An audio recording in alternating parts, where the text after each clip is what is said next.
ഒരൊറ്റ കാര്യം ചോദിച്ചോട്ടെ, എന്റെ അപ്പച്ചൻ തല പൊട്ടിയിട്ട് 8 സ്റ്റിച്ചിട്ട് വീട്ടിൽ കിടന്നു. ഒരു പ്രാവശ്യമെങ്കിലും ഒന്നും വന്ന് നോക്കായിരുന്നില്ലേ നിങ്ങൾക്ക്? പബ്ലിക് എങ്ങനെ 8 സ്റ്റിച്ച് വീണ്?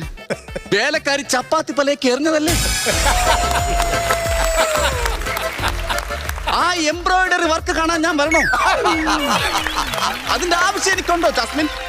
ഫെഡറിക്, എന്നെ വിചാരിച്ചിട്ടെങ്കിലും ഒരു സോറി എങ്കിലും പറയാൻ എന്റെ അപ്പച്ചന്റെ അടുത്തൊന്ന് വന്നോ? സോറി പറയാൻ നിന്റെ പപ്പ ഇവിടെ ഉണ്ടോ? ഈ ഹൈദരാബാദിൽ നിന്റെ പപ്പ ഉണ്ടോ? അത് നിങ്ങൾക്ക് എങ്ങനെ അറിയാം? എനിക്കറിയാം. നിന്റെ പപ്പ ഇവിടെ ഉണ്ടെങ്കിൽ ഈ ഹൈദരാബാദിലെ ഒരു സ്വിമ്മിംഗ് പൂളിലെ പെണ്ണുങ്ങൾ വിക്കിലിട്ട് കുളിക്കാൻ ഇറങ്ങില്ല. എനിക്ക് ഉറപ്പാണ്, കൺഫേം ആണ്, നിന്റെ പപ്പ ഹൈദരാബാദിൽ ഇല്ല. ഫെഡറിക്, പബ്ലിക് ആണ്, പ്ലീസ്.